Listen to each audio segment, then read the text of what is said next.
Welcome back to Transaction Care. My name is Lillian Hernandez, but you can call me Lily. And today we're talking about real estate transaction timelines. Are you subscribed? And my website is transactioncare.com. And forgive the glare in my glasses. I have to keep them on to read my computer to get you guys this information. So bear with the glare and just listen to this in the background, okay? And visit my website, transactioncare.com, so you can access this information, and it'll be in the description of this video. We are making a timeline today. Now, what does that mean? So when you are in contract, you're ratified, seller selling their home, a buyer makes an offer is accepted. Now we're moving into escrow. So as a transaction coordinator, a courtesy to service that you can provide for your realtors, which I find they love. They love it. When I wasn't doing it, they didn't really know any better. But the moment I started to incorporate it into my services, and then it'd be a little inconsistent, I'd always get the emails, "Hey, are you still doing your timelines?"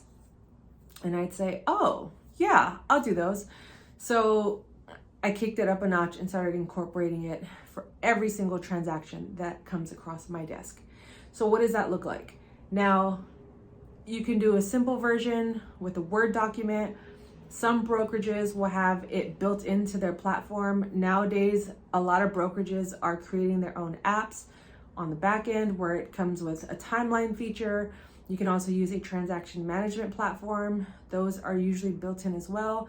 You can use your Gmail, Google Calendar to put this all together. But the way I do it is a little bit more comprehensive. It's also not rocket science.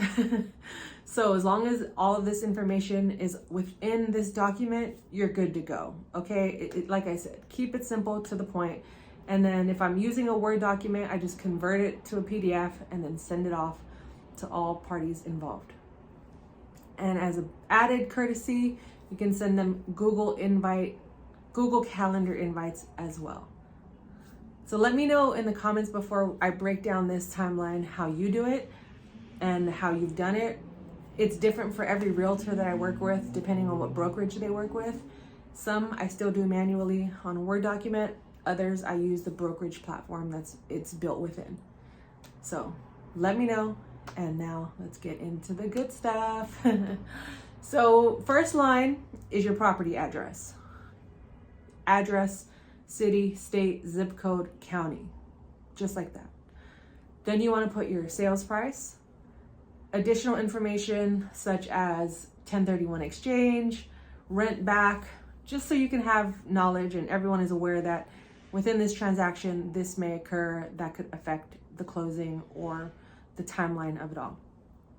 Then you want to secure your acceptance date, which is the final date that the contract was signed. So if there are counter offers, those dates replace what was signed on the contract. Now, if there are multiple counter offers, you want to go with the very last one signed and accepted.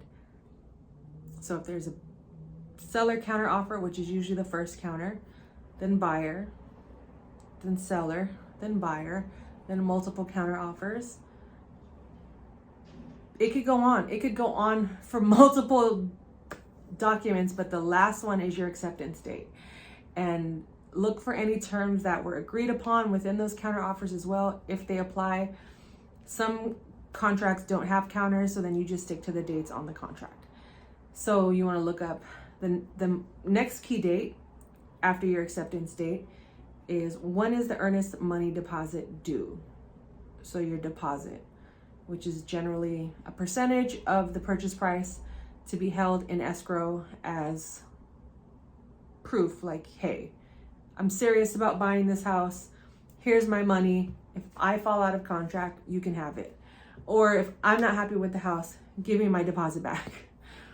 But in order to decipher how we move on, you have things called contingency dates.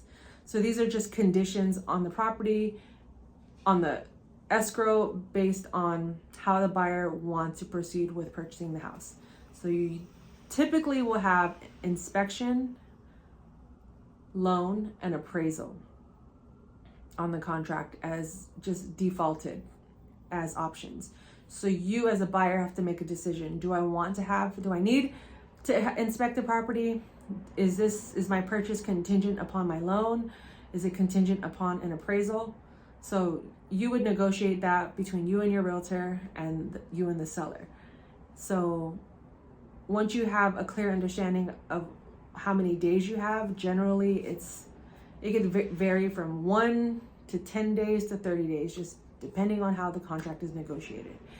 But once you figure that out, those are your 3 or more, because you can have more than one contingency removal, 3 or more key dates that will determine the fate of your transaction. But once you are aware of those, you want to move on to working on your escrow terms, which is going to break down the commission percentages, any outstanding balances or receipts that need to be paid out of escrow, order your home warranties, things of that nature, and then you're good to go.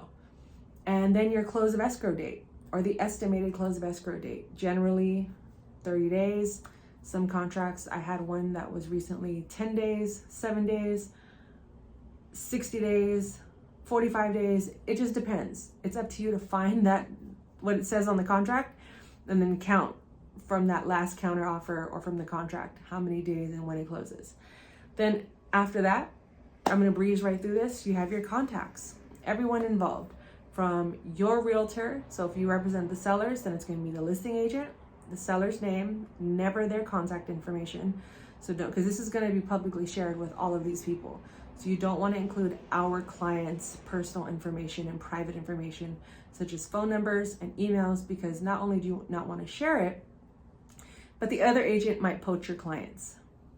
Conflict of interest, might I say. Then you want to include the other agents who we're working with. So if we're representing the sellers, then it would be the buyer's agent, the buyer's names, escrow title, and then your mortgage lenders. You can also add your appraisers and any other additional contact information for people that should be included or needed, such as us, transaction coordinators. So don't forget to include yourself on the timeline, because you won't get CC'd. And then you send this out in an email with your introduction. Say, congratulations everyone on ratifying XYZ contract. Here is a copy of the timeline. Please review it and let me know if you have any questions or would like to add or amend anything, something to that effect. And I like to send this timeline. If I get a contract, let's just say I get it at 11 a.m., within the next 3 hours, at the latest 24 hours, at the soonest within the hour. So you gauge how your schedule is, but I'm not dropping everything I have if I'm in the middle of another transaction to start a whole new timeline. I'm going to finish what I'm working on and then start the new file. Or if you have help or have an assistant, have them start it while you're working on the other transactions. Otherwise, that's it. That's how you put together a timeline. And like I said, added courtesy is you could send calendar invites on a Google Calendar. Most people have Google Calendar. Other courtesies, you can send this timeline to our clients. So regardless if we represent the buyers and or sellers, send them a separate email with the timeline as well. And just make sure you're keeping track of the dates and doing your follow-ups, because why? The funds are in the follow-up. All right, everyone. That's all I got for this one. I tried to keep it as short and quick and easy as possible. Thank you for bearing the glare in my glasses. It was the only way I could see my laptop, because I am in a new spot in my office. The laptop is like 2 feet away, but anyway, let me know if there are any topics you want me to discuss or go into further detail based on past videos that I've posted. Otherwise, stay tuned. Every week we're dropping new videos on the topics of real estate, business, and mindset. Thank you again for watching. If you haven't already, go ahead and hit that subscribe button. And thank you to those who are already subscribed and engage and interact. If you want to learn more about myself and or my services, visit transactioncare.com, sign up for my newsletter, and really consider joining my TC community.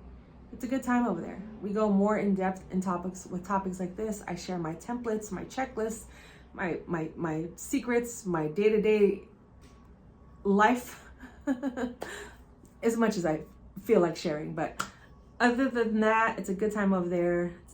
We're a like-minded community with a mission to uplift and encourage each other each and every day. But that's all I got. So until the next video, my name is Lillian Hernandez, and this is Transaction Care. Care for yourself, care for your wealth. Your time is worth it. Let's coordinate. Talk soon. And you know the drill. Double tap my smiley face to subscribe and watch any one of these 2 videos to learn more about real estate, business, and mindset. And I hope you guys like my shirt. I work out too much to not show my arms. See ya.